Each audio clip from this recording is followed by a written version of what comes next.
Fatos e versões. O que vai impactar a sua vida agora no Café com Política. Agora são 9h06. Onde estamos? Para onde vamos? O país que queremos. Agora, na Super Notícia FM Minas, no Brasil de 2018. E no Café com Política de hoje, a gente continua falando a respeito do projeto Minas no Brasil de 2018, aquela série de pesquisas que a Sempre Editora, a empresa dona daqui da Rádio Super Notícia FM, dos jornais do Tempo e Super, também do Portal Tempo, está promovendo pesquisas que envolvem política e comportamento do eleitor mineiro para este ano importante, esse ano eleitoral de 2018, que a gente já está vivendo. E por isso, no Café com Política, hoje a gente continua falando a respeito da situação política e jurídica do ex-presidente Luiz Inácio Lula da Silva, que foi o alvo dessa primeira pesquisa realizada neste primeiro mês do ano, neste mês de janeiro, né, Delma? Isso, Rodrigo. E a gente, desde o início da semana que a gente vem repercutindo, desde a semana passada, na verdade, a gente apresentou o projeto. Ontem a gente já discutiu um pouco aqui, a pesquisa foi divulgada ontem, mas ainda repercute muito hoje.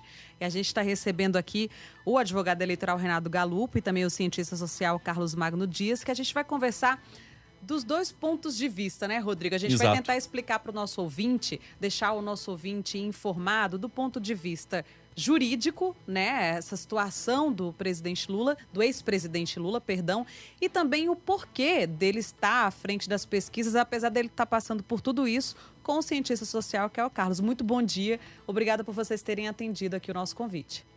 Bom, eu dou bom dia a todos, Delma, Rodrigo, Renato. É um prazer, eu agradeço, para mim é uma honra estar aqui participando com vocês. Vamos aqui tentar fazer uma discussão legal e apresentar, de fato, as diversas leituras que essa realidade de hoje pode estar trazendo para todo mundo. Bom dia, Delma. Bom dia, Rodrigo. Bom dia. Bom dia, professor Carlos. Bom dia para todos os ouvintes também da Rádio Super Notícia. É uma honra para mim estar aqui hoje e para poder debater esse tema tão importante hoje aí nos destinos do Brasil. Vamos começar perguntando para o Carlos Magno, nosso cientista social que nos auxilia nessa análise hoje.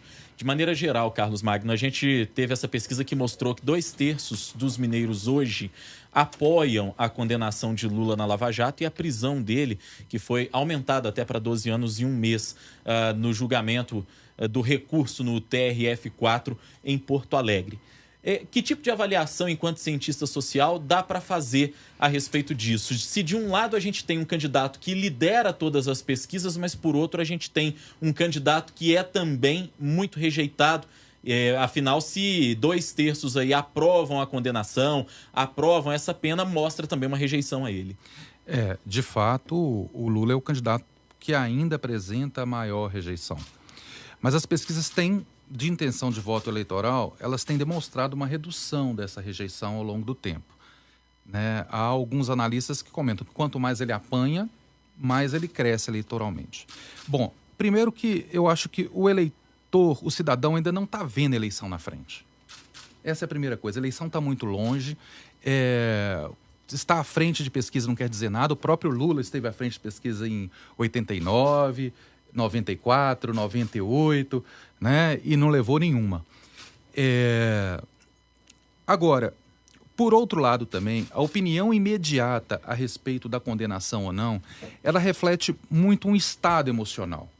Né? O eleitor está respondendo agora para o conjunto de sentimentos que são, sobretudo, transmitidos pela grande mídia, que é onde ele tem acesso a essas informações. Então, os grandes veículos de comunicação abastecem o eleitor nesse momento de um conjunto de informações e todas elas buscam, de certa forma, apresentar a legitimidade desse processo jurídico e político, porque não é uma coisa só, né, que está acontecendo no país.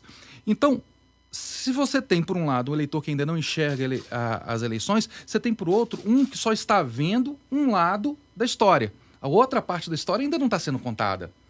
Né? E isso tudo vai acontecer em função dos desdobramentos que vão se dar em outras esferas, sobretudo na esfera jurídica. Que é, né, o que a gente vai perguntar aqui para o advogado.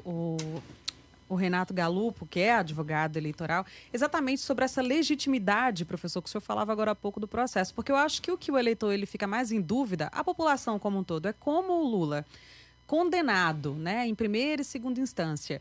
Ele teve até um aumento de pena, de 9 para 12 anos. Como é que ele ainda é registrado, vai ser registrado como candidato, e como é que ele ainda pode ser visto como um possível candidato, sendo que ele está respondendo a tudo isso na justiça? Renato, explica para a gente, por favor. A questão, Delma, é que cabe à Justiça Eleitoral dizer se ele pode ou não, de fato, ser candidato, ou não ser. Embora seja claro, pela análise que se faz da lei de inelegibilidades, com as alterações que foram introduzidas pela Lei Complementar 135, que é a chamada Lei da Ficha Limpa, embora fique evidente que ele, após essa condenação de segunda instância, tenha se tornado inelegível, a declaração desse estado de inelegibilidade depende de um pronunciamento da Justiça Eleitoral, mais precisamente do Tribunal Superior Eleitoral.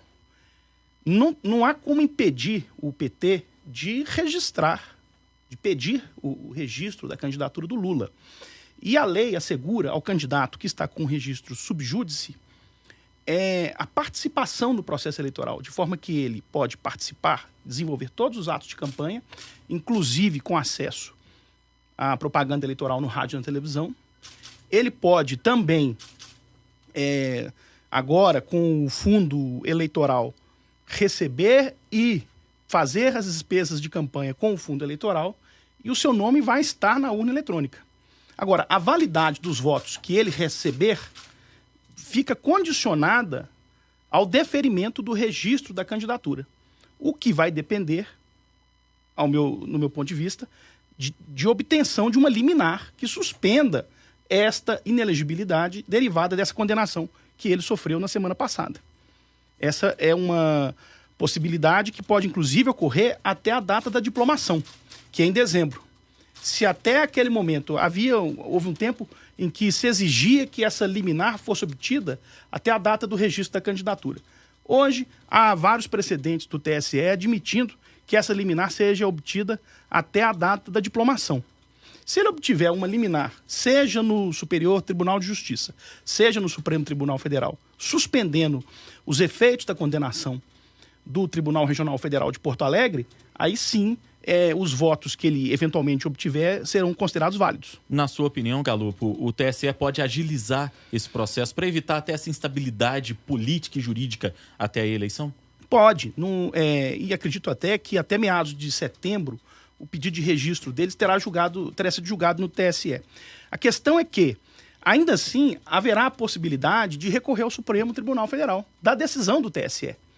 De forma que eu acho pouco provável que se obtenha um pronunciamento final antes da data das eleições. Provavelmente, se ele vier realmente a participar das eleições e obtiver votos para ser eleito, nós vamos ficar aí em suspense sobre essa situação até a data da diplomação, e chegando ali, ele não obtendo o liminar, a solução vai ser a convocação de novas eleições para se eleger um novo presidente. Professor Carlos Magno, agora falando do ponto de vista da pesquisa que foi divulgada, né, pelo nosso projeto, no Jornal Tempo, na Rádio Super Notícia, no portal e no Jornal Super, a pesquisa ela faz recortes também. E ela demonstra que quando se trata dos evangélicos, o ex-presidente Lula ele sofre mais críticas. Quer dizer, os evangélicos avaliam Lula de uma forma mais crítica, né? O percentual de pessoas considerou 65,3%. A que o senhor atribui isso? O senhor atribui isso também à questão de outros candidatos ou de outros políticos, por exemplo, que são da bancada evangélica, que de repente fazem um trabalho anti-Lula ou não?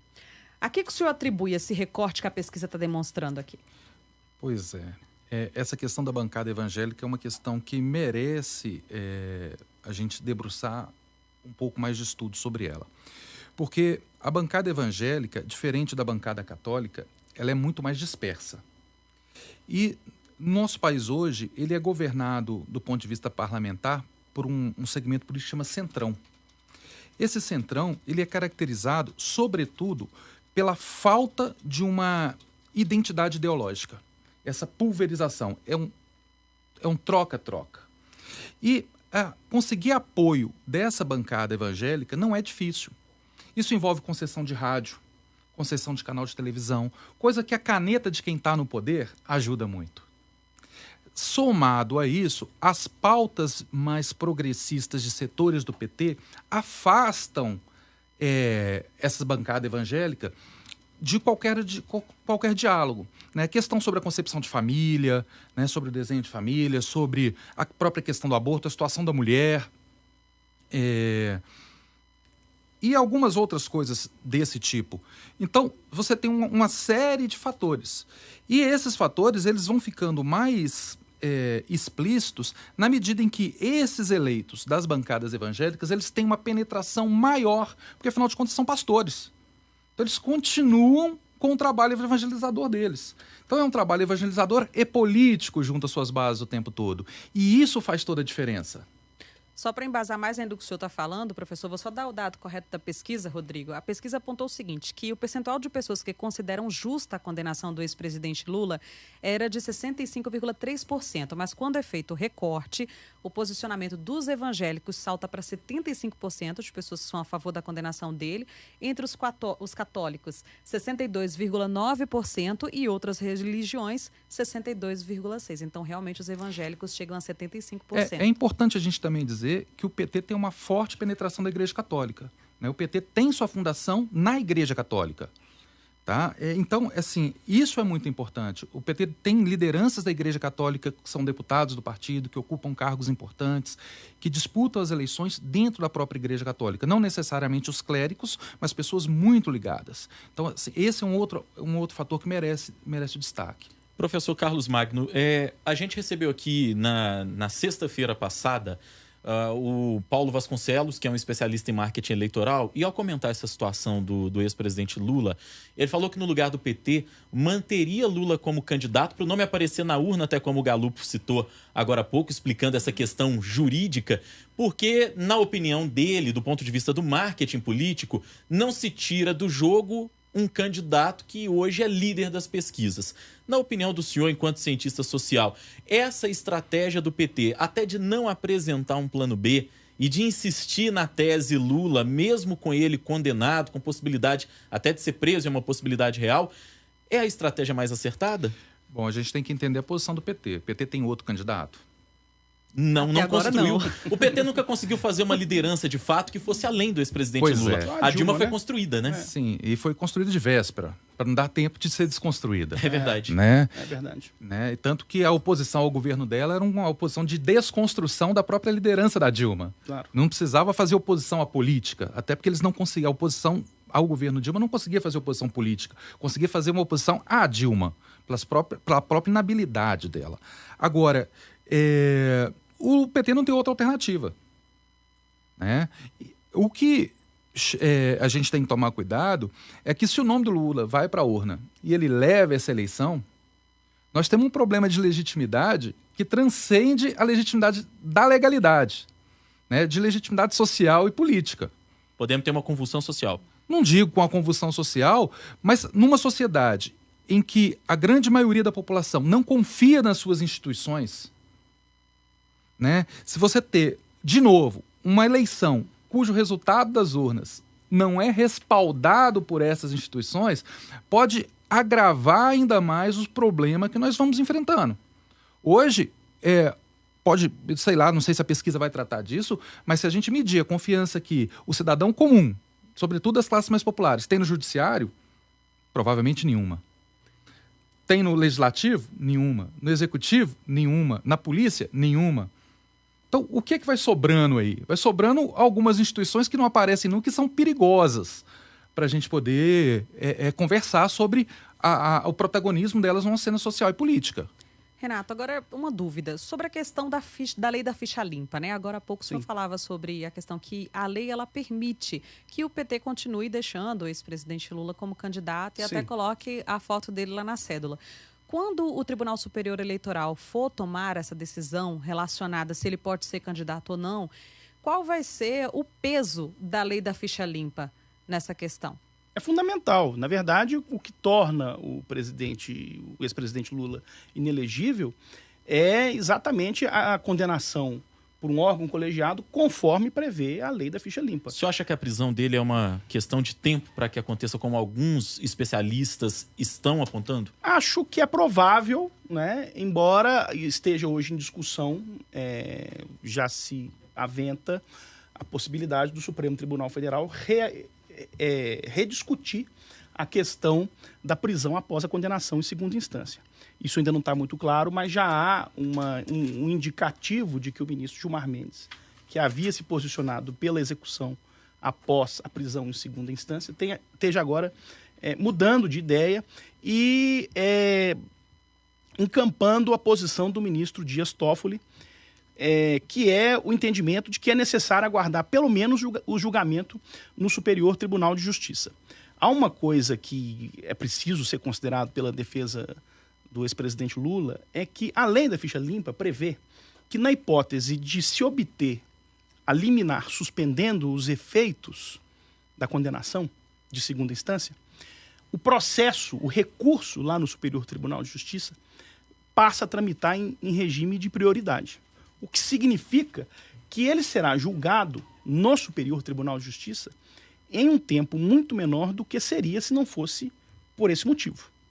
Então, mas isso é legítimo, é legal. Isso é legítimo. Essa pressa não é uma questão político-partidária. Não. Isso é inclusive previsto na própria lei da ficha limpa, a possibilidade daquele cidadão que eventualmente esteja inelegível em função de uma condenação, que ele possa obter a suspensão dessa condenação. Uma outra questão que acho que é importante também acrescentar, o professor disse aqui, o professor Carlos, sobre a questão da legitimidade da participação de um cidadão que tem uma condenação criminal do processo eleitoral, mas é preciso considerar que a Constituição de 1988 assegura o chamado devido processo legal, o direito ao contraditório e ampla defesa.